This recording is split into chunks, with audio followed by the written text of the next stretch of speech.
doutor Jefferson, eu também agora, o senhor falou bastante desse respeito, o artigo 1368-E do Código Civil, ele traz uma questão, ele fala, os fundos de investimento respondem diretamente pelas obrigações legais e contratuais por eles assumidas, e os prestadores de serviço não respondem por essas obrigações.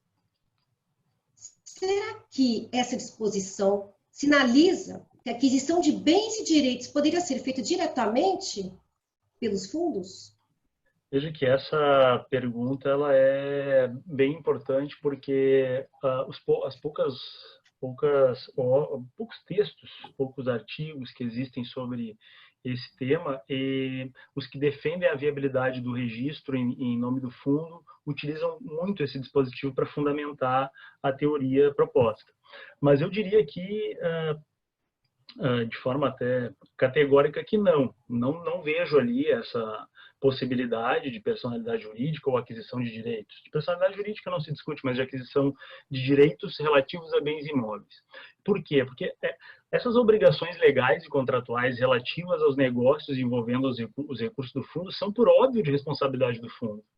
Não vai ser o administrador que vai responder por obrigações que foram assumidas por ele em nome do fundo, mas para benefício do fundo. O que a lei está dizendo nesse dispositivo é que essas obrigações legais e contratuais, que são, obviamente, realizadas ou firmadas a partir pelo administrador que empresta a personalidade jurídica, vão ser cumpridas pelo fundo. Salvo nos casos em que o administrador, como bem está no artigo, nos casos que o administrador agir de má fé, ou dolo, né? Então, é isso que está dito ali. Não está dito ali que o fundo pode titular direitos relativos a bens imóveis. Ler isso, fazer essa leitura nesse dispositivo, me parece que é atribuir um sentido ao texto para muito além do que o texto permite de atribuição de sentido. Ou seja, não se discute aqui que, de fato, o intérprete, quando faz a leitura da lei, atribui sentido, isso é óbvio, mas a atribuição de sentido ela não pode ser dissociada daquelas premissas que eu coloquei lá no início, que é a tradição da forma como esse instituto é tratado, que é baseado no empréstimo de personalidade jurídica pelo ente administrador, pela entidade administradora. Essa disposição, né, os fundos de investimento respondem diretamente pelas obrigações legais, isso é óbvio, não seria a entidade administradora que ia responder por eventuais compromissos assumidos pelo fundo. Então, não vejo aqui uma porta aberta para possibilitar o registro do direito real, ou até do próprio imóvel, que eventualmente, numa propriedade fiduciária, venha a ser consolidada em nome do fundo. Vai ser sempre em nome da entidade administradora, do prestador de serviço, no caso aqui, especificamente a entidade administradora. E aí eu pergunto, será que lá, no fundo de investimento imobiliário, então, no qual eu tenho o registro definido em lei, né, da titularidade em nome lá da administradora, né, com afetação ao fundo. Será que lá a administradora, então, responde pelas obrigações do fundo? Não é?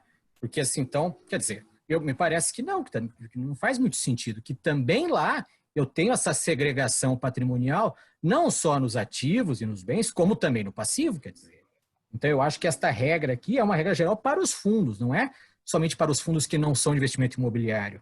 Exatamente essa questão, doutor Ivan, que o senhor está entrando nessa questão. Tem o artigo 7º da 8668, que trata exatamente dessa questão. Ele fala da afetação.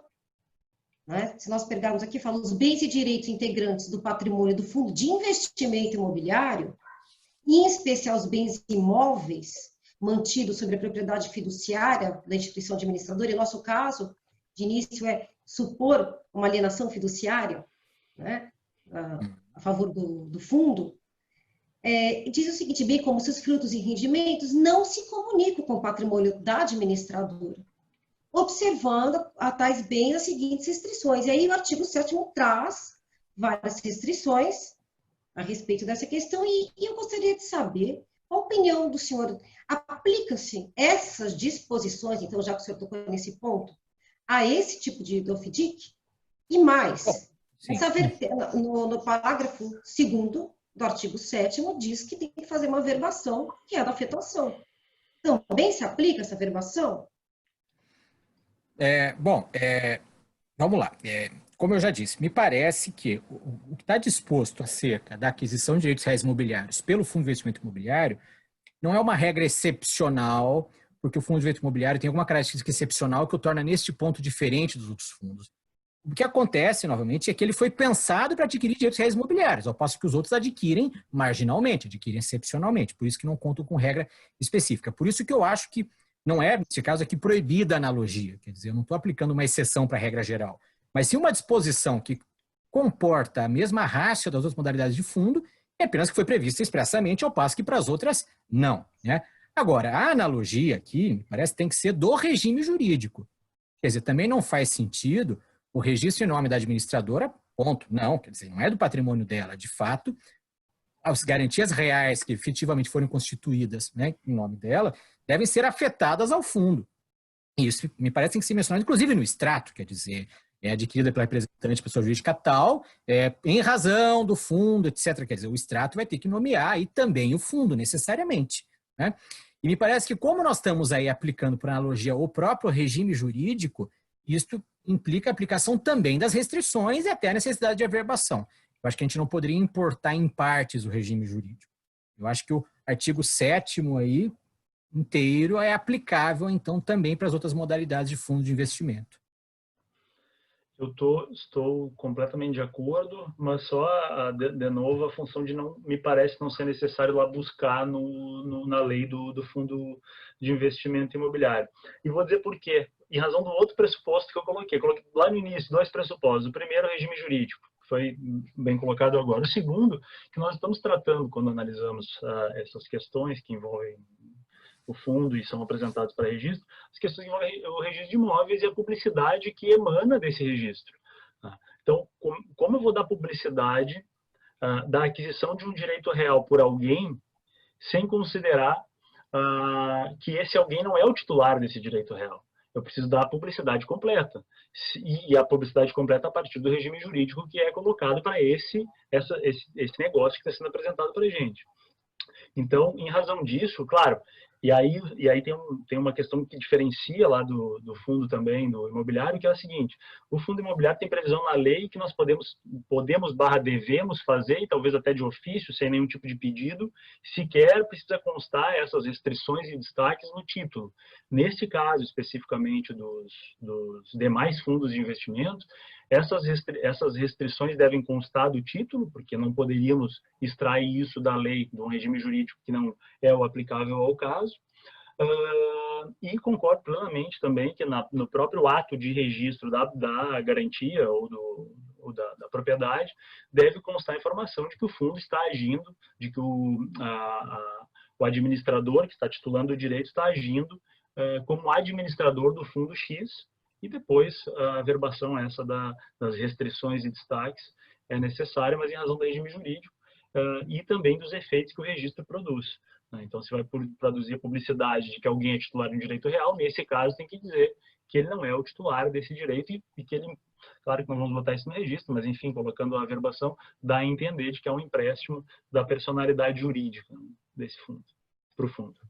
Muito bem, doutor Jefferson. E aí eu continuo também aqui perguntando uma questão aqui para o senhor exatamente ligada a isso. Para fazer o registro dessas averbações, então, do patrimônio segregado, o Código Civil, no parágrafo 3º, ele fala: o patrimônio segregado, referido no inciso 3º do caput desse artigo, só responderá por obrigações vinculadas à classe respectiva nos termos do regulamento. E eu pergunto, senhor, ele vai exigir o regulamento para fazer o registro e a averbação registrado na CVM para proceder ao registro e à averbação? Entendi, cortou aqui. Sim, precisa do regulamento por quê? Porque é o regulamento que vai nos autorizar a fazer a interpretação, ou melhor, a fazer a qualificação do título a partir do regime jurídico aplicável aos fundos. Então, eu preciso saber se, de fato, esse fundo ele está constituído e apto a atuar. E para ter essa confirmação, eu preciso do regulamento registrado. Agora, é óbvio que se o título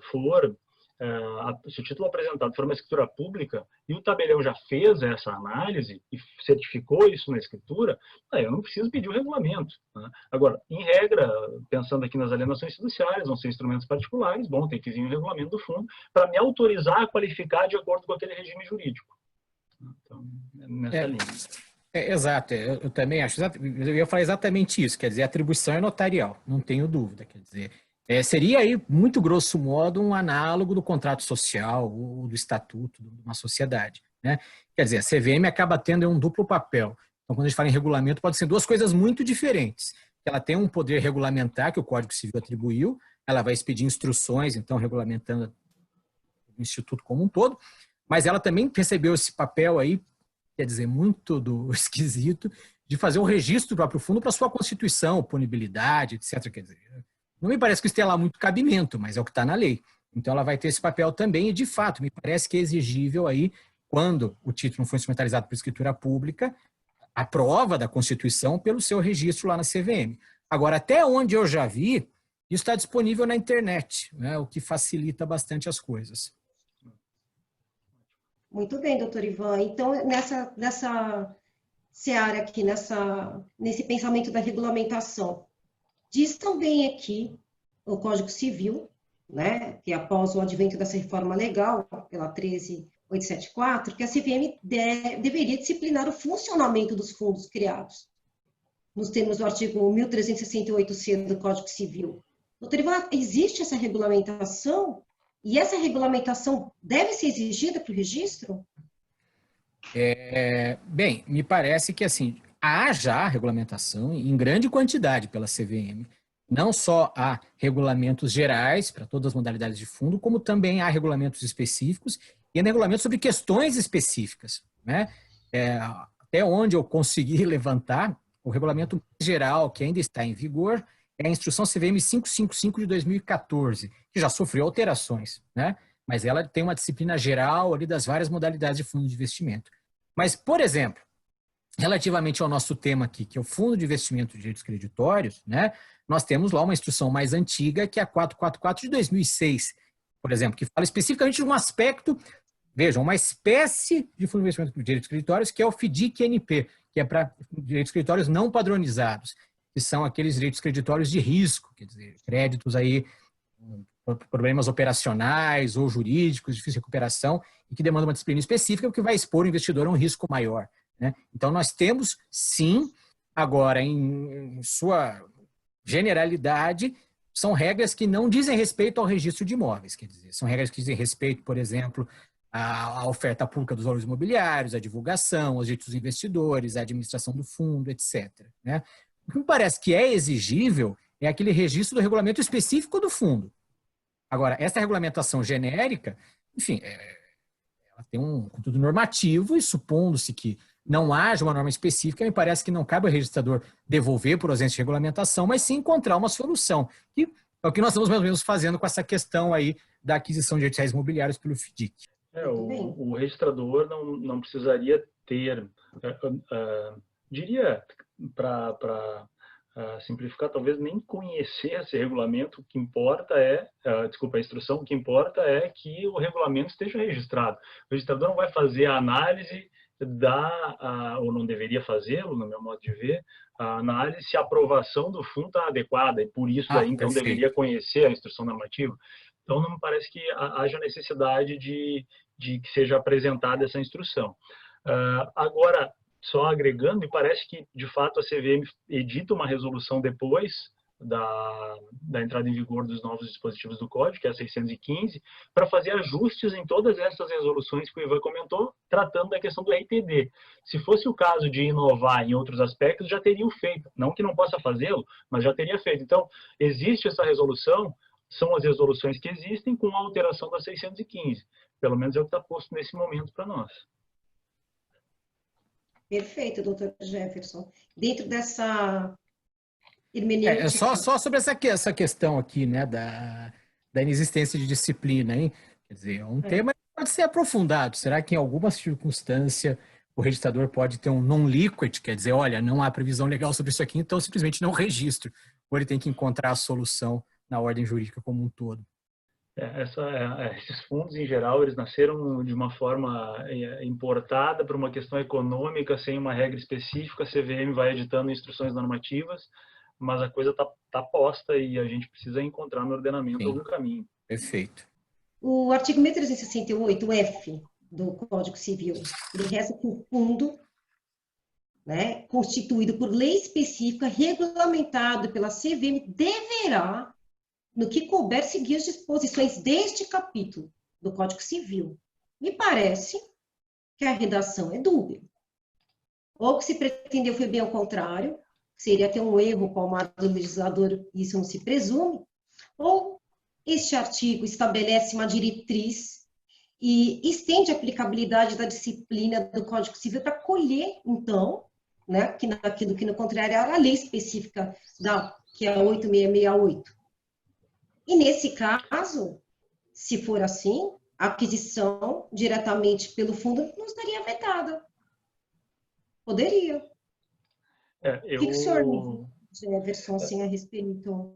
Sim, eu não vejo essa dubiedade nesse dispositivo, né? Pelo menos não com essa clareza. O que diz o dispositivo? O fundo de investimento constituído por lei específica regulamentada pela CVM, no que couber, segue as disposições do capítulo. Ou seja, o capítulo cria uma regra geral e os outros fundos, no caso o fundo imobiliário, que tem outro regramento, né? E que precisaria seguir a regra geral aqui. É óbvio, e aí nessa linha e não há uma incompatibilidade entre as disposições do Código com a lei específica lá do fundo imobiliário, que é a 8668 de 93, porque o que está sendo proposto, que eu estou defendendo, Ivan, também, é no sentido de que não há personalidade jurídica e nem o reconhecimento de possibilidade dos fundos titularem direitos reais, nem numa lei e nem na regra geral. Agora, aqueles que conseguem ver, e me parece que não é uma leitura adequada dos dispositivos legais, personalidade jurídica ou ainda uma possibilidade dos fundos titularem direitos nos dispositivos do Código, vão ter que aplicar lá para o fundo imobiliário também, porque aí é exatamente isso que está dizendo esse dispositivo final introduzido pela Lei de Liberdade Econômica. Mas, só para deixar claro, não é o que me parece adequado, não é a leitura que me parece adequada frente à estrutura jurídica dos fundos imobiliários que nós importamos. Então, vamos mantê-la até que a legislação seja muito clara, alterando, ou se cria uma doutrina robusta, confirmada na jurisprudência, que nos faça mudar de ideia e de posicionamento. Eu concordo plenamente. Eu acho que, como novamente, né, a regra geral para o ente despersonalizado é que ele não tem capacidade de gozo, não pode adquirir bens, etc. Então, os dispositivos legais, regulamentares que vão estabelecendo essa possibilidade são excepcionais. E eu não posso, da exceção, extrair uma regra geral. Quer dizer, é o oposto, né? A regra geral não há capacidade de gozo, ele não pode adquirir bens e direitos, né? Mas excepcionalmente pode, quer dizer, então, excepcionalmente. Mas eu concordo que eu também não vejo esta contradição aí não, porque o que tem, na verdade, no 368F são três planos de regulamentação que vão do mais geral para o mais especial. Então, quer dizer, mais geral, a disciplina do Código Civil, intermediária, a disciplina legal específica de um fundo, que é o caso do investimento imobiliário, e mais específica ainda a regulamentação pela CVM. Me parece que, assim, não havendo regra específica, busca-se a regra geral, né? Havendo regra específica, se ela é incompatível com a regra geral, aplica-se a regra específica. Agora, não havendo regra específica para aquele fundo, nem regra geral, nós então vamos recorrer a outros mecanismos aí de interpretação para poder encontrar a solução para o caso, que é o que me parece acontece aqui com a aquisição de direitos reais imobiliários pelo FIDIC. Olha, parabéns aos dois debatedores que interpretaram toda a reforma legal e todos os impactos da atividade imobiliária com brilhantismo, um tema complexo e de forma inédita, não tem material ainda sobre isso, e parabéns, foi maravilhoso, a meu ver, esse debate. E eu quero dar um parabéns, né? Claro. Me permitir, desculpa, não sei se a gente está com o tempo estourado, mas ontem o Sérgio nos mandou uma pergunta aqui já bem só tarde. uma observação, né? Isso é por uma questão de justiça. Assim, aqui não tem material. Tem um artigo muito bom do nosso amigo Carlos Elias, não obstante discordado da conclusão dele, é muito bem feito e de muita qualidade. Então, quer dizer, algum material... Eu li esse material dele, aliás, é um grande amigo nosso do IRIB, sempre presente nos eventos, debates, e está aqui o nosso abraço, doutor Carlos Elias. Vou defender a Naila, que o texto não foi publicado ainda, ele está no prelo, aí por isso que ela comentou, não quis dar spoiler num texto que não saiu ainda. Foi isso, né, Naila? Mas eu vou colocar essa pergunta aqui vou colocar essa pergunta aqui do Sérgio, não sei se dá tempo, mas acho que não fomos cortados ainda, que foi enviada ao Sérgio por um colega nosso, e que diz o seguinte, né? Que a Instrução Normativa CVM 356, que regulamenta os fundos de investimentos de direitos creditórios, dispõe no artigo 24, inciso 8, que o regulamento do fundo deve conter seu prazo de duração determinado ou indeterminado. É isso que está lá. Bom, compete ao registrador fazer tal verificação. Tá? Segundo, se sim, como ficariam as garantias que ultrapassaram tal prazo e as aquisições de imóveis, né? Então, há lá a regra de que tem que ter prazo, de que tem que ter uma informação relativa ao prazo, que, salvo engano, fui dar uma olhada na regra, mas a possibilidade de ser indeterminado também o prazo, mas não tem isso bem presente, não lembro, mas enfim, tendo um prazo, se eventualmente o título que for apresentado for relativo a uma garantia que ultrapassa esse prazo. Como ficaria isso? Nós temos que controlar, já tem também o encaminhamento, eu vou passar para o Ivan primeiro, depois eu falo. Eu acho que essa aí seria um dos exemplos daquilo que o Alfredo de Carvalho fala lá, dos limites da qualificação, né? Que ele fala assim, que ultrapassa o limite da qualificação registral aquele aspecto que foge ali do conteúdo propriamente imobiliário do título, quer dizer, a transmissão imobiliária do título. Bem, a atribuição para verificar a regularidade do regulamento é da CVM, né? Nós, ao recusarmos o registro da transmissão imobiliária ou da aquisição do direito real, da garantia, etc., com base num defeito no regulamento, acho que nós estaríamos aí revendo o trabalho da CVM, que não me parece que seja o caso. Agregaria só que, claro, no momento que se registra na CVM, ela não sabe ainda o que vai ser adquirido, então ela não faz esse controle. Mas me parece, sim, concordo, que é extrapolar a nossa atividade que a gente desenvolve no momento da qualificação. E, para justificar, vou até trazer um exemplo. Nós teríamos que, se for verdade isso, né, ou melhor, se a resposta for positiva aos questionamentos, temos que controlar, nós teríamos que controlar também a aquisição de imóveis por sociedades empresárias que têm prazo determinado, ou de garantias. E se ultrapassa, não posso registrar a aquisição da garantia. Que não faz muito sentido. Além disso, o fundo pode, a qualquer momento, liquidar as cotas, vender esses ativos, transmitir as garantias. Então, parece que querer que o registro ou a qualificação abrace todas as questões que envolvem o que possam ser colocadas em disputa nessas negociações ou naquilo que é apresentado para registro. A gente tem a limitação que é voltada, um dos pressupostos que eu trouxe lá da qualificação, registro do direito. É possível registrar nesse momento? Sim, registramos. E agradecemos pelo brilhante mesmo debate. Muito obrigada por essa questão do colega. E esse é o nosso primeiro ensaio, o nosso primeiro evento. Muitos terão uma iniciativa do Dr. Sérgio Giacomini, incansável estudioso. Próximo evento coloca um tema mais tranquilinho, sem ter mais material. E o próximo participa, né, Sérgio? Para responder algumas também. Sim, são dois grandes registradores, também meus amigos, queridos e brilhantes. Muito bom, vocês interpretaram realmente de forma um tema muito complexo. Então, fica aqui todo mundo já está convidado para o próximo encontro. Esse é o primeiro, é uma oficina, com o Merido Oficina, né? Repetindo uma iniciativa do Dr. Sérgio Giacomini, que é fomentar o debate de temas exatamente como esse, polêmicos, inéditos e específicos.